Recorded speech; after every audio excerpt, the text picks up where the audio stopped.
Hey everybody!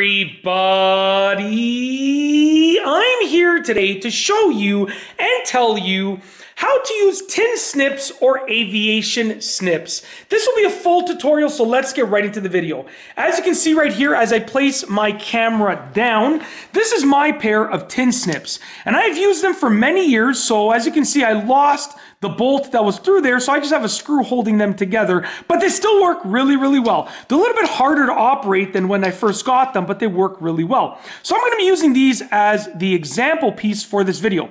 So first and foremost, your tin snips are likely going to be locked with a hook like this, so you can't undo them. If you want to undo them, you have to kind of bring the handles together, undo the hook like that, and then open up the handles apart, just like that, okay?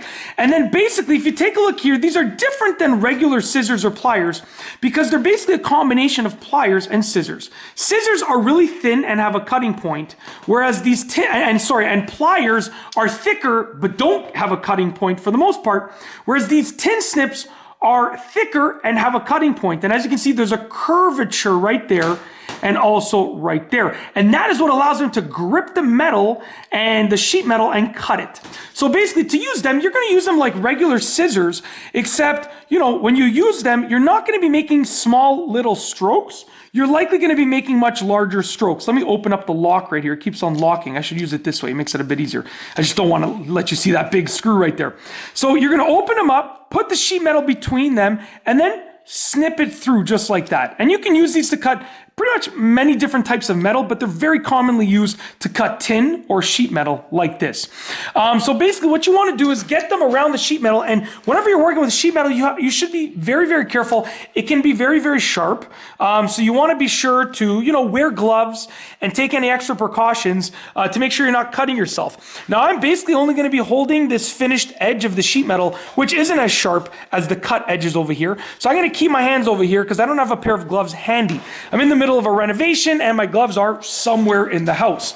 So what you want to do is open up the tin snips, get them along where you want to cut, and then just clamp down like this. And I'm going to use both hands. Oh, sorry, that's why they're not clamping down. So you have to be sure that your lock is not preventing them from clamping down, as you can see right there, which mine is, okay? So once again, let's turn the camera. I'm very, very sorry about that. I'm doing my best here. I'm going to take them and I'm going to clamp down. And as you can see, they cut through sheet metal like scissors would cut through paper. So you can see right there, we just cut through that sheet metal. And obviously, if you have a line that you're working with like this, you can open them up and then you can use them to cut along the line as well. I always recommend that when you're starting, you make a cut like that, just to start off. And then once you've done that cut, this lock keeps getting in the way. Once you've done that cut, then you can continue onwards with bigger cuts. So you make the small cut to sort of get your angle, and then now at this point that I have my angle, I can make much longer cuts like that. So essentially you're going to be using them very similarly to scissors, and you're going to use them to cut tin or sheet metal just like I've shown you in this video.